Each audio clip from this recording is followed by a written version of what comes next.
কালকে আর চিরকুটে থাকবে না, 3% ডিএ বৃদ্ধি থাকতে পারে, হয়তো আমি বলার পরে এটা 4 হয়ে যেতে পারে। আমরা কেন্দ্রীয় হারে চাই, চাকরির কোনো গল্প থাকবে না, ওবিসি নিয়ে যা করে দিয়েছেন ভণ্ডুল হয়ে গেছে। শিল্প শিল্প কালকে থাকবে, অনেকদিন পরে কালকে দেখবেন শিল্প শিল্প শিল্প। যে সরকার 20,000 কোটি টাকা শিল্পোদ্যোগীদের গত 14 বছরে ইনসেন্টিভিয়াস দেয়নি, শিল্প তো নতুন করা দূরের কথা। আপনি যে কোনো শিল্পপতি যারা ওখানে গিয়ে বাঁশি বাজায়, হারমোনিয়াম বাজায়, শুভনন্দন বলে, হ্যাঁ দিদি, হ্যাঁ দিদি, দিদি, হ্যাঁ দিদি, দিদি, যা বলেছেন না দিদি, সেই লোকদেরকে জিজ্ঞেস করবেন, একটা লোক পশ্চিমবঙ্গে ইন্ডাস্ট্রিয়াল ইনসেন্টিভিয়াস পায়নি। অ্যামাউন্ট হচ্ছে 20,000 crore রুপিজ। 2011 থেকে 2025 পর্যন্ত পশ্চিমবাংলার কোনো ছোট বড় ইন্ডাস্ট্রি, এদের আমলে তো হয়নি, আগের আমলে হওয়া, আবার জমি নিয়েছিলেন পরে করেছেন, পানাগড়ে, বিদ্যাসাগর পার্কে, কেউ পায়নি। আমি তো একদম দায়িত্ব নিয়ে বলছি, আপনি বেরিয়ে গিয়ে যে কোনো ইন্ডাস্ট্রিয়ালিস্টকে ফোন করে জিজ্ঞেস করবেন, ও তো অফ রেকর্ড আপনাকে বলে দিবে এলওপি যেটা বলেছে ঠিক বলেছে। ম্যান পাওয়ার নেই, গাড়ি নেই, পুলিশ ব্যস্ত বালি থেকে টাকা তোলার জন্য আর তৃণমূলের হয়ে ভোট করার জন্য। এই লোকসভা নির্বাচনের আগের দিন সব জায়গায় কিভাবে পুলিশরা অত্যাচার করেছে। একজন মহিলা পুলিশ অফিসারকে পাঠিয়েছিল নন্দীগ্রামে, পাপিয়া সুলতানা, আরো তার সঙ্গে এক গাদা মুর্শিদাবাদ থেকে। কি করেছে আমি নিজে দেখেছি। মেদিনীপুর লোকসভা কেন্দ্রে 75 জন বিজেপির পোলিং এজেন্টকে ডিটেনশনের নাম করে আগের দিন তুলে বসিয়ে রেখেছে। যুব মোর্চার প্রেসিডেন্ট আশীর্বাদকে জেলের ভিতর ঢুকিয়েছে। অতএব এই অবস্থা পশ্চিমবঙ্গের হবে। দে আর রিলাক্টেন্ট। এবং এই একটা রাজ্য যেখানে 2021 থেকে অদ্যাবধি সিবিআই, এনআইএ এইসব কেস ট্রান্সফার হয়েছে 150-র কাছাকাছি। 150-র কাছাকাছি সিবিআই, এনআইএ তো হাঁপিয়ে যাচ্ছে। শুধু পোস্ট পোল ভায়োলেন্সে সিবিআই এফআইআর হয়েছে 61। ভাবতে পারছেন, এখানে তো এইরকম কোন রাজ্যে পাবেন না। আপনি বড় রাজ্য উত্তরপ্রদেশেও পাবেন না, ছোট ছোট যে স্টেটগুলো আছে নর্থ ইস্টার্নে বলুন বা অন্য জায়গায় বলুন, সেখানেও পাবেন না। হিমাচল প্রদেশ, উত্তরাখণ্ডে পাবেন না।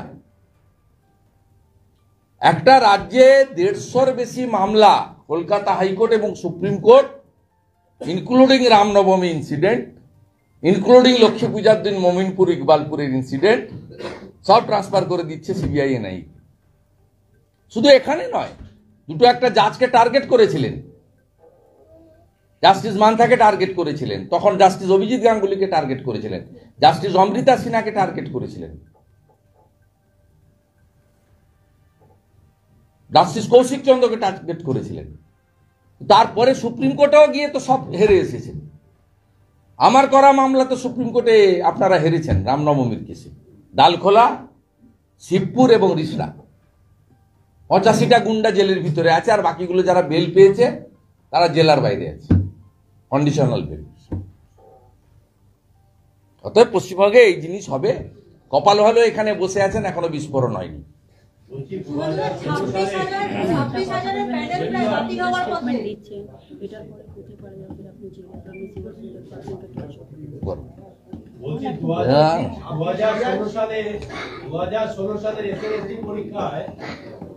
আর হবে না। 2016 সালে যারা এসএলএসটি পরীক্ষা দিয়ে বিক্ষোভ করছিল, ওয়াই চ্যানেলে আজকে তারা প্রত্যাহার করলো, বললো আদালতের নির্দেশ যদি আমাদের বিরুদ্ধে যায় তার সমস্ত দায়ভার রাজ্য সরকারকে নিতে হবে এবং শিক্ষা বোর্ডকে নিতে হবে, আমরা আবার নতুন করে আন্দোলনে নামব। সঠিক সিদ্ধান্ত। আমি নিজে এসএসসি অফিসে গেছি, 14 এমএলএ কে নিয়ে গেছি, বলেছি আপনি বেছে দিচ্ছেন না কেন? আমরা সুপ্রিম কোর্টের তো লাইভ ল ভিউ আপনারা দেখেছেন সবাই, সুপ্রিম কোর্টও চিফ জাস্টিসের বেঞ্চ বারে বারে চেয়েছেন সেগ্রিগেট করে দিন, বলেছে ডাল মে কুছ কালা হয় না পুরা ডালই কালা হয়। কত ভাবে সুপ্রিম কোর্ট এই সরকারকে অপশন দিয়েছে। আমি চেয়ারম্যান ছিল না, সচিবকে বললাম যে আপনি চেয়ারম্যান তো কেউ না, সব নবান্ন 14 তলা, আপনারা কনভে করুন মেসেজ। 5890 অতিরিক্ত যে পোস্ট ক্রিয়েট করেছেন ওটাই ফ্রড।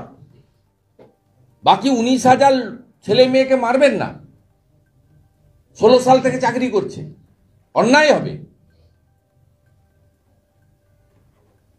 যদি যোগ্যদের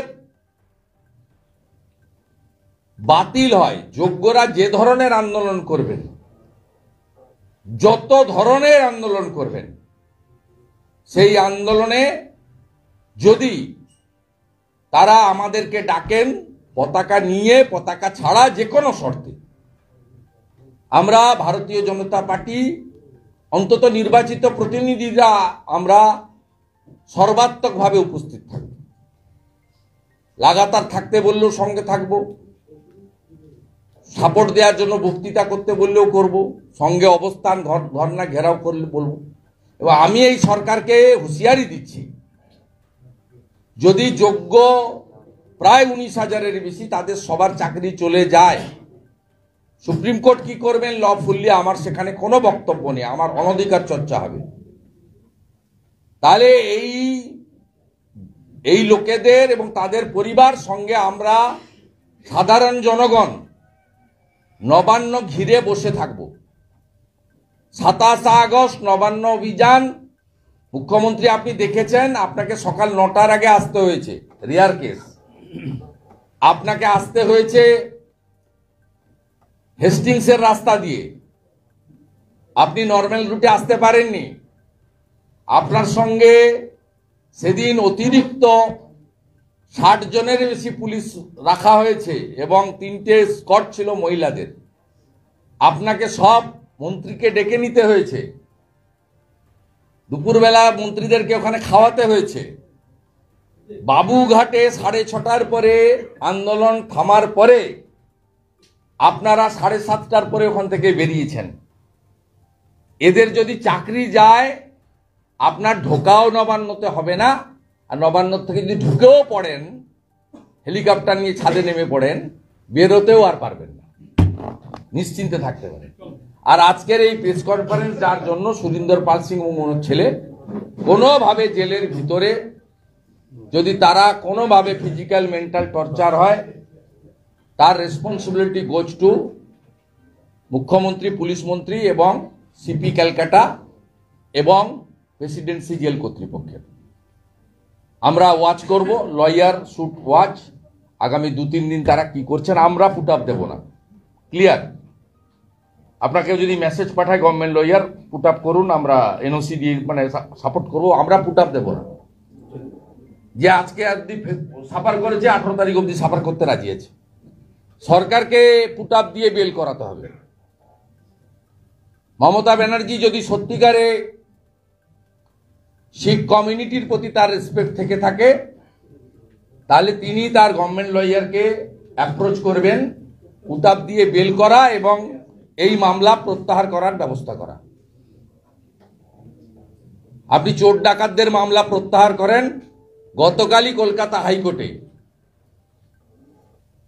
মাননীয় বিচারপতি মিস্টার জাস্টিস বসাকের কোর্ট রাজ্য সরকারের 2021 সালে প্রত্যাহার করে নেওয়া প্রায় 20টার মতো মামলা রাজ্য সরকারের নোটিফিকেশনকে সেটিসাইড করে দিয়েছে। পরে বলুন। আর না না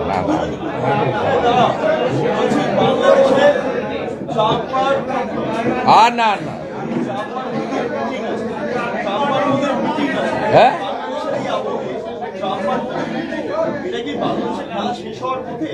আমি বলতে পারবো না, তারা তো ওয়ার্ল্ড ফিগার, তারা কি আলোচনা করবে আমি কি করে বলবো, এই তো অতিশয়োক্তি হয়ে যাবে। না, আমি বারে বারে যেটা বলেছি, একজন বাঙালি হিন্দু হিসেবে আমার মা ধর্মীয় উৎপীড়নের কারণে তার পরিবার নিয়ে বরিশাল থেকে পালিয়ে এসেছেন। তার যন্ত্রণার অনুভূতিটা আমারও আছে। মায়েরাই তো পৃথিবীর আলো দেখান, সেই যন্ত্রণার অনুভূতি নিয়েই আমি বলতে পারি যে বাংলাদেশ যেখানে যাচ্ছে জঙ্গিবাদ মৌলবাদের হাতে, তালিবানি শক্তির হাতে চলে গেছে। এক্ষেত্রে বিশ্বের দুজন প্রথম সারির শক্তিশালী নেতা, আমেরিকার রাষ্ট্রপতি এবং ভারতবর্ষের প্রধানমন্ত্রী, এরাই পারেন উদ্ধার করতে। সেটা কূটনৈতিক পদ্ধতিতে হোক, সামরিক শক্তি দিয়ে হোক, রাজনৈতিক চাপ দিয়ে হোক, সেটা তারা ঠিক করবেন। দে আর দ্য বিগ ফিগার। তারা কি করবেন তো আমরা জানি না, আমরা আশা করছি। হ্যাঁ, আমরা প্রত্যেকে, আপনিও আশা করছেন, আপনি বলতে পারছেন না আপনার জায়গা থেকে, কিন্তু সকলেই বলছেন কিছু একটা করা দরকার। সকলেই বলছেন কিছু যদি করতে পারে তারাই পারবেন। দে আর দ্য বিগ লিডার, এবং তারা অনেক জায়গায় এটা করেছেন। উনি তো শপথ নেওয়ার আগেই হামাসকে বাধ্য করেছেন নিরীহ ইসরায়েলি মহিলাদেরকে গাড়ি করে ইসরায়েলে পৌঁছে দিতে গাজা থেকে। অত অলরেডি তো উনি আমেরিকার রাষ্ট্রপতি তো তার কাজ শুরু করে দিয়েছেন, ওয়ার্ল্ড কমিউনিটি দেখছে। তারা পারেন, তারা কথাবার্তার মধ্যেই পারেন, কূটনীতিক মধ্য দিয়েই পারেন, তারা সবই করতে পারেন। দুটো বিগ দেশ, এখন ভারতবর্ষ তো আপনার প্রায় তৃতীয় শক্তিশালী সামরিক শক্তিতে হয়ে গেছে। অর্থনীতিতে ভারতবর্ষ এখন চতুর্থ শক্তিশালী দেশ। অর্থাৎ নরেন্দ্র মোদীজি এবং ট্রাম্পজি তারা চাইলে যে কোনো কাজই করতে পারেন, সেটা কি করবেন তাদের ব্যাপার। এবং আমার মনে হয় 15 মাস লেগেছিল 71-এ পাকিস্তানকে সোজা করতে, এখানেও মাস 5-6 হয়ে গেছে। এবার টাইম হয়ে গেছে, একটা কিছু করা দরকার। ঠিক আছে, থ্যাংক ইউ, গুড ইভিনিং। কালকে বাজেটে দেখা হবে 4টের সময়, আর তারপরে বাজেট শেষ করে আমাদের যুব মোর্চা একটা বাজেটের টকিং অ্যারেঞ্জমেন্ট করেছে, ওটাতে ICCR 5:30 আমি ওখানে এসে প্রেস করব। ওখান থেকে আসি এটা বিধানসভা তো এমনি ভিতরে যে বিধানসভার মিডিয়া ঘর তো তালা চাবি লেগে গেছে, সে ঠিক আছে, খানিক রিয়াকশন দিতে পারি। এলাবোরেট ডিসকাশন এখানে যুব মোর্চা যেটা অর্গানাইজ করেছে ICCR, ওখানেই কালকে দেখা হবে। এবং নিশ্চয়ই বাজেট চলাকালীন বাংলার মানুষের চাহিদা মতো কিছু না থাকলে শুধু ভাতা বাড়িয়ে হবে না। 500 টাকার ভাতা বাড়ানোর পরিকল্পনা করছেন, এখন এফেক্ট দেবেন না, উনি এফেক্ট ভোটের ঠিক আগে দেবেন। কাল থাকবে এগুলো, কালকে আর চিরকুটে থাকবে না। 3% দিয়ে বৃদ্ধি থাকতে পারে, হয়তো আমি বলার পরে এটা 4 হয়ে যেতে পারে। তো আমরা কেন্দ্রীয় হারে চাই, চাকরির কোনো গল্প থাকবে না। OBC নিয়ে যা করে দিয়েছেন ভণ্ডুল হয়ে গেছে। শিল্প কালকে থাকবে, অনেকদিন পরে কালকে দেখবেন শিল্প। যে সরকার 20,000 কোটি টাকা শিল্পোদ্যোগীদের গত 14 বছরে ইনসেন্টিভ দেয়নি, শিল্প তো নতুন করা দূরের কথা। আপনি যে কোনো শিল্পপতি যারা ওখানে গিয়ে বাঁশি বাজায়, হারমোনিয়াম বাজায়, শুভনন্দন বলে,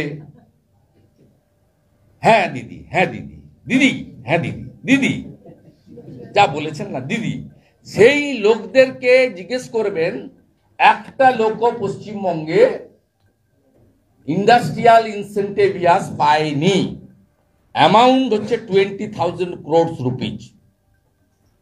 2011 থেকে 2025 পর্যন্ত পশ্চিমবাংলার কোনো ছোট বড় ইন্ডাস্ট্রি, এদের আমলে তো হয়নি, আগের আমলে হওয়া, আবার জমি নিয়েছিলেন পরে করেছেন, পানাগড়ে, বিদ্যাসাগর পার্কে, কেউ পায়নি। আমি তো একদম দায়িত্ব নিয়ে বলছি, আপনি বেরিয়ে গিয়ে যে কোনো ইন্ডাস্ট্রিয়াল লিস্টকে ফোন করে জিজ্ঞেস করবেন, ও তো অফ রেকর্ড আপনাকে বলে দিবে LOP যেটা বলেছে ঠিক বলেছে।